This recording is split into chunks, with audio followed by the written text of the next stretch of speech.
Halo Sobat Udara, Selamat datang di Binaka Air Talk, podcast resmi Bandar Udara Binaka, Gunung Sitoli. tempat di mana kita berbagi cerita, wawasan, dan inspirasi di jantungnya pusat transportasi udara di Pulau Nias. Dan di episode kali ini kita akan ngobrol santai soal kepemimpinan dan peran kepala bandar udara, kemudian suka dukanya, dan apa harapannya untuk masyarakat luas. Betul, dan yang istimewanya pada hari ini, kita ditemani oleh sosok yang membimbing penuh tim CAPT Bandara Binaka, Bapak Kepala Bandara UPBU Binaka Gunung Sitoli, Bapak Zulkifli Soanda. Selamat Selamat datang, datang, Bapak. Pak.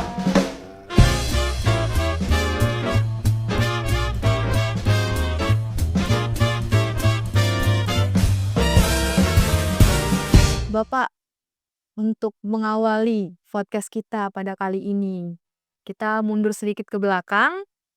Bagaimana sih sebenarnya perjalanan karir Bapak hingga akhirnya Bapak menjadi kepala bandar udara di sini di Binaka? Oh, baik, terima kasih, rekan podcast, Gusnia dan Farel. Jadi memang, sebelum saya ditugaskan oleh, eee, Level Jenderal Udara bersama Menteri Perhubungan, ditugaskan di Bandar Udara Binaka ataupun di kantor penyelenggara Bandar Udara Binaka Gunung Sitoli.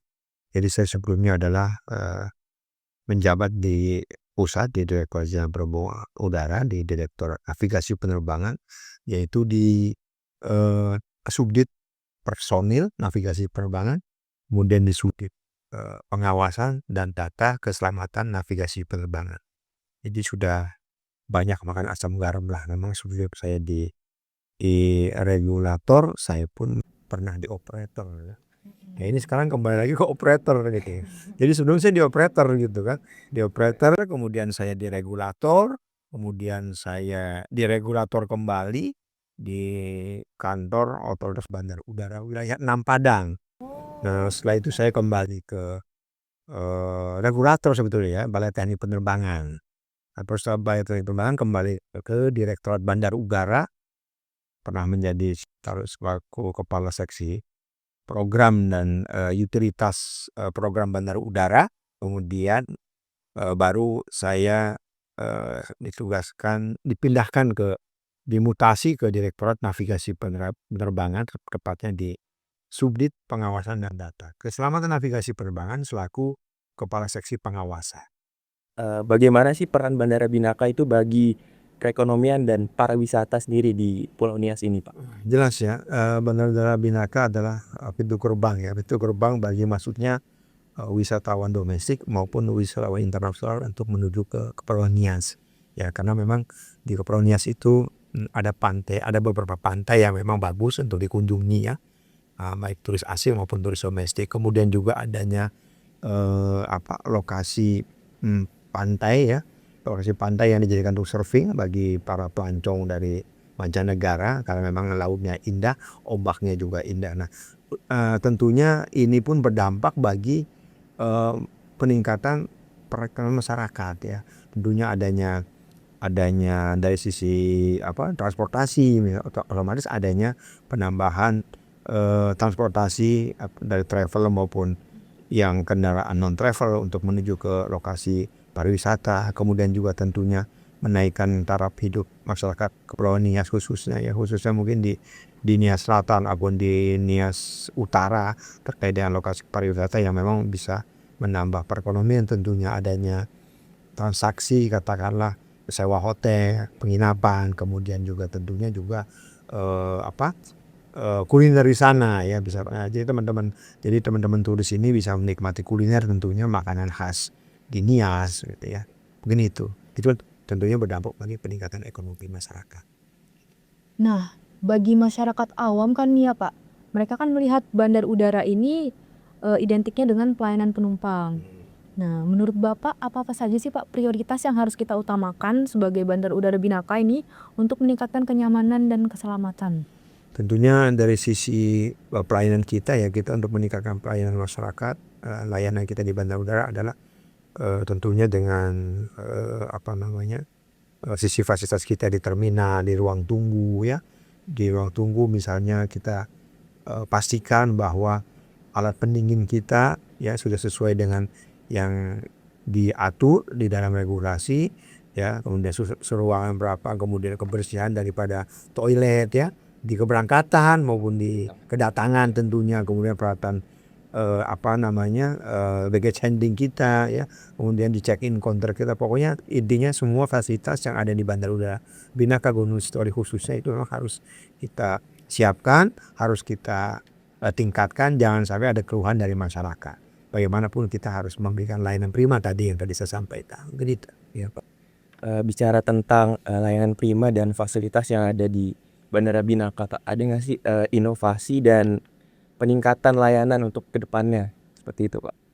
Oh jelas kalau untuk peningkatan ke depannya ya kita baru saja memang terkait dengan peningkatan layanan kepada pengguna parkir ya, dari awal dari manual menjadi e-parking, ini pun memang kita masih kita proses e-parkingnya. Kemudian terkait dengan layanan ke depannya nantinya mungkin bisa saja kita juga meningkatkan pelayanan di dalam terminal, di ruang tunggu dengan misalnya penambahan daripada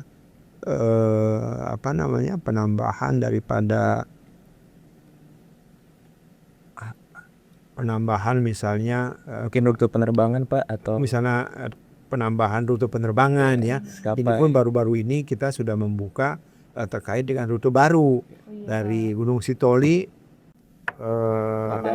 Pekanbaru, kemudian Gunung Sitoli Padang. Walaupun itu saat ini masih seminggu 2 kali masing-masing ya. Nah, kedepannya mungkin nanti juga kita akan coba merencanakan untuk menambah layanan tentunya dari Gunung Sitoli direct Jakarta.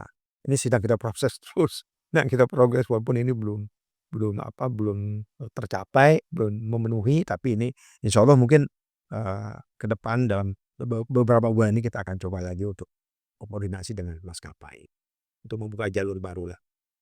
Tadi kan di awal nih Bapak udah cerita nih mengenai pengalaman kerja Bapak, karirnya mulai dari awal, kemudian jadi operator, jadi regulator, jadi operator lagi. Sekarang Bapak udah di sini. Nah, udah malang melintang nih Pak, banyak pengalamannya. Kira-kira ada pengalaman yang unik nggak Pak selama Bapak bekerja di Kementerian Perhubungan? Ya, yang uniknya adalah ini ya, saya kan jujur saja lah ya, background saya ini kan listrik ya. Jadi saya adalah alumni listrik dari PLV Curug dulu ya. Saya masuk tahun 1990, keluar 1992 ya. Kemudian 1992 lanjut ke 1997 untuk mengikuti Diploma 3, kemudian di 2014 saya mengikuti Diploma 4 sehingga menjadi D4 lah ya, yang disetarakan dengan S1 tentunya. Nah, itulah momen yang lucunya ya, bukan lucu sih, sebenarnya kan kita tuh menerima tugas apa yang dari pimpinan kita laksanakan ya. Jadi saya merasa background saya listrik, tapi saya ditugaskan di navigasi penerbangan kan, yang notabene adalah teman-teman di navigasi itu kebanyakan background-nya adalah Radio Pak. radio dan ATC, personel lalu lintas penerbangan. Sehingga itulah saya merasa minder. Tapi dengan dengan teamwork kami ya, saya dibantu tentunya, dan juga saya tidak patah semangat dong gitu kan, tentunya ya, bahwa saya juga harus mampu. Masa saya tidak mungkin menolak kan, saya di Menteri Perhubungan, "Wah nggak bisa Pak, saya ini kan bukannya navigasi Pak, ini sering." Nah, tapi saya tetap menjalankan dan alhamdulillah itu bisa sukses, bisa sampai menjadi eselon 3, menjadi seorang kasubdit di sana, itulah ya. Dan teman-teman juga banyak yang angkat jempol lah guys, tidak disangka gitu kan. Mantap berarti Pak. Jadi background listrik tapi ditempatkan di navigasi penerbangan. Sampai Ini jadi adalah waduh, navigasi kan ATC ya, gitu, dan juga radio, radio navigation lah ya, itulah. sampai jadi struktural lagi ya Pak, jadi Ya kasubdit. struktural di navigasi juga, jadi kasubdit. Kalau kata anak zaman sekarang bahasanya gini Pak, gacor. Dari Iya, listrik jadi gitu. kasubdit. Jadi kalau saya memang prinsip saya adalah saya tidak mengenal ini dulu, nyerah dulu gitu. Jangan dulu ya Pak. Saya coba dulu, saya tidak lempar langsung bendera putih, tidak. Lempar anduk tidak ya. Jadi saya nyoba dulu ya kan, benar, apa yang ditugaskan pimpinan. Sampai saya sampaikan ke anak buah saya dulu gitu. Karena dia seorang lulusan bagus tapi prestasinya ini gitu, pekerjaannya di luar ekspektasi, sehingga saya panggil. Jadi kita kita kerjakan dulu apa yang diberikan pimpinan, jangan bilang tidak bisa gitu, usaha dulu. Betul, betul sekali, Pak. Intinya kita berusaha sekuat tenaga, baru setelah itu hasilnya kita serahkan kepada Tuhan Yang Maha Kuasa. Betul banget, Pak. Catatan juga nih Pak buat saya ya Pak berarti. Iya ya. Jadi Benar, catat yang muda-muda gitu kan. Saya udah mau pensiun lah ibaratnya kan. Oh ya, 2027 saya panjang umur, saya pensiun gitu. amin, amin, Pak. Jadi selama Bapak menjadi istilahnya berkarir di Kementerian Perhubungan ini, Pak, ada nggak momen-momen yang krisis gitu atau tidak sesuai harapan gitu, Pak? Dan kira-kira bagaimana cara Bapak mengatasinya gitu, Pak? Kalau tidak sesuai harapan sih namanya kita berdoa pasti ada ya. Tapi kan kita bagaimana caranya untuk mengevaluasi tentunya kan. Mengevaluasi dan kita memperbaiki apa yang tadi tidak sesuai dengan ekspektasi, kita laksanakan, kita kerjakan kembali tentunya dengan teamwork kami ya. Teamwork kita lah tentunya ya. Kita Balik lagi ya, Pak, tentang kerja sama tim. sama apa ini kendalanya, apa ini masalahnya, coba kita kerjakan sama-sama. Karena kan saya juga tidak mungkin berhasil kalau misalnya tidak didukung tentunya oleh teman-teman kan gitu. Harus didukung. Nggak mungkin kita bekerja secara Individu sendiri. secara personel kan, harus secara kompak, secara secara keseluruhan. Teamwork. Nah itu kan teamwork. Ya kan. Ini meja kalau tidak ada kakinya kan tidak mungkin berdiri. Benar banget, Pak. Ya. Betul, Pak. Jadi tidak ada yang lebih istimewa, tidak ada. Karena sebenarnya sama ya gitu. Masing-masing siapa berbuat apa, siapa yang berjalan. Jadi semuanya harus langsung tahu. Harus teamwork. Ya.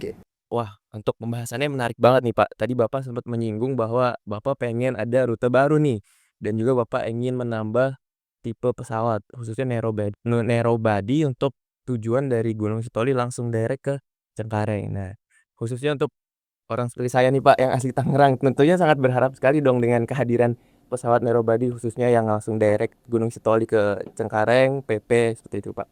Gimana pendapat Bapak tentang pengembangan Bandara Binaka ke depannya dan cita-cita Bapak tadi gimana cara mewujudkannya seperti itu, Pak? Baik. Memang kami sudah memprogramkan itu ya sudah sejak tahun 2025 ya, dengan Pak Wali Kota tentunya ya, dengan Pak Wali Kota Gunung Sitoli ya, kemudian kami juga dengan Pak Bupati Nias, kemudian dengan Wakil Bupati Nias Utara, itu kami pernah langsung silaturahmi tentunya ke CEO Lion Group, Kapten Danin Hutut ya, untuk meminta penjelasan dan meminta kepada Lion Group untuk masuk ke wilayah Gunung Sitoli ya. Seperti dulu Garuda Indonesia pernah ya, dengan bombardirnya direct langsung dari Cengkareng ke Gunung Sitoli. Karena COVID pada waktu itu sehingga tutup ya, stop. Nah akhirnya kami mencoba kembali untuk menawarkan kepada Super Airjet ya tentunya untuk coba masuk ke Bandara Udara Binaka Gunung Sitoli. Apa itu seminggu 2 kali kah atau seminggu 3 kali. Karena memang demand daripada masyarakat Gunung Sitoli itu sepertinya banyak juga ya yang transit dari Kuala Namu menuju ke Jakarta ataupun ke Cengkareng Tangerang ya. Sehingga dimungkinkan untuk pesawat narrow body Airbus A320 11 ya, untuk masuk ke Binaka Gunung Sitoli. Nah, A320 itu dimiliki oleh Super Airjet sehingga memungkinkan untuk masuk ke Bandara Udara Binaka Gunung Sitoli. Kalau dari sisi prasarana dan sarana, Bandara Udara Binaka Gunung Sitoli tentunya sudah siap ya Pak. Karena memang dengan panjang runway saat ini adalah 2250 kali 45 ya, kali 45 meter. Kemudian ditunjang dengan PCR ya, dengan PCR senilai 390 ya. Walaupun memang mereka pihak daripada Super Airjet yang pernah melakukan survei safety ke Bandara Binaka adalah memintanya 420. Artinya itu mereka minta ditambah dengan satu layer lagi lah. 1 lapis lagi untuk menuju ke PCR 420. Tapi kan apalagi saat ini kan kita sedang adanya efisiensi ya. Ya, dengan PCR 390 pun sudah bisa masuk. Ya kan, sudah bisa masuk, tapi tidak full capacity memang.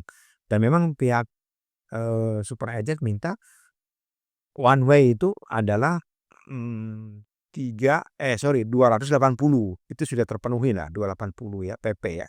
PP one way-nya 140 berarti ya. Nah, ke depannya nih kan Pak, untuk pengembangan bandar udara tentunya kita yang saat ini existing bekerja di Bandar Udara Binaka nggak bisa sendirian ya Pak. Pasti akan ada regenerasi, generasi muda baru datang lagi, ke depannya akan terus bertambah, begitu Pak. Nah, apa harapan Bapak, pesan-kesan Bapak untuk generasi muda yang nantinya akan mengisi posisi-posisi kita sekarang? Tentunya generasi muda nanti ataupun junior ya. Iya, Junior betul yang Pak. akan datang kita tentunya harus belajar ya. Harus belajar dari para seniornya kan. Karena memang tentunya ilmu yang sudah didapatkan dari institusi ya, dari lembaga pendidikan, ya itu memang harus diimplementasikan di lokasi.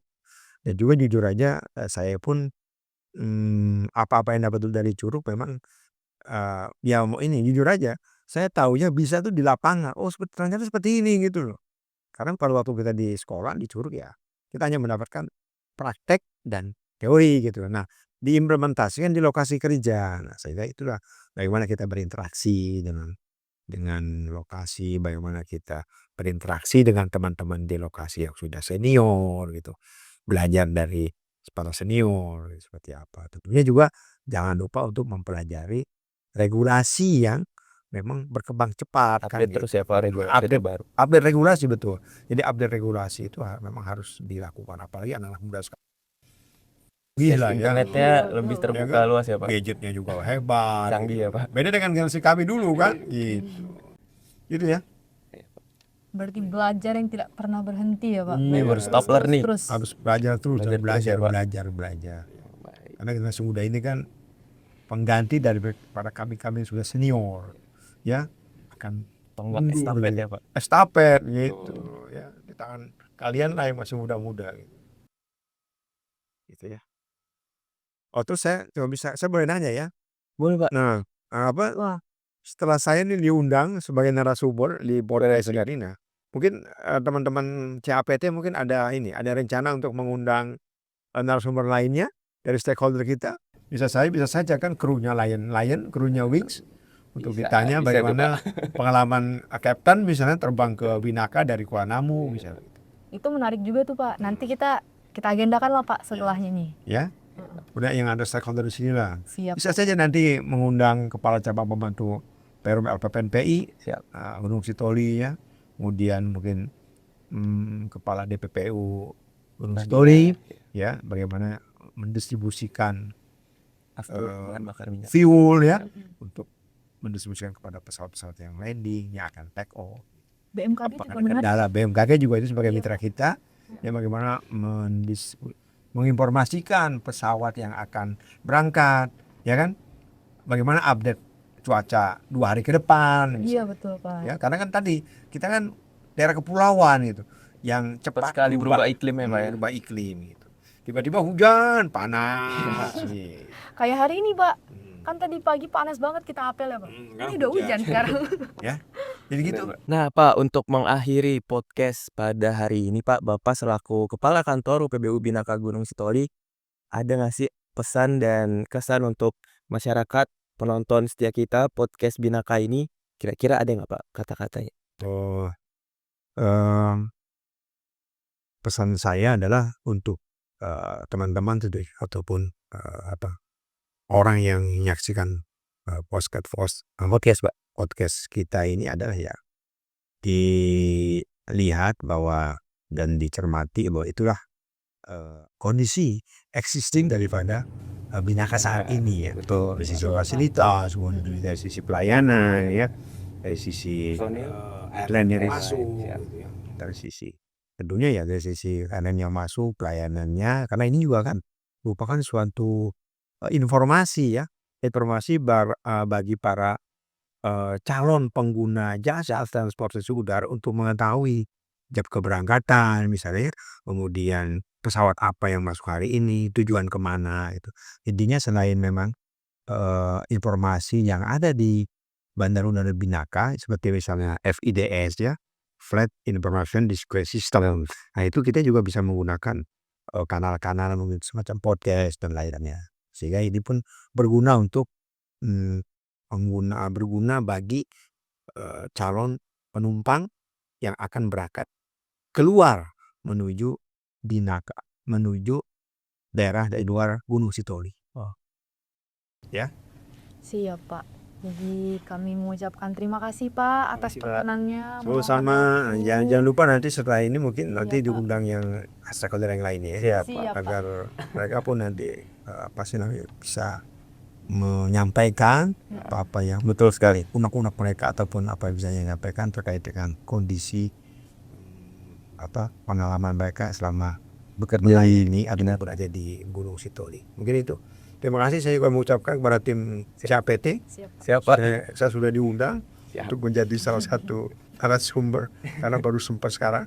Iya, Pak. Terima kasih, apalagi ini kita baru selesai Nataru yang ditulis oleh Pak Menteri Perhubungan tadi pagi jam 10. Siap. Waktu sebagai Pak. Terima kasih. Baik. Siap Pak. Siap. Terima kasih, Pak. Baik, Pak.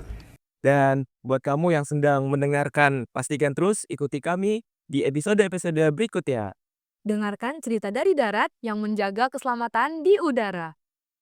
Sampai jumpa di Binaka Airport.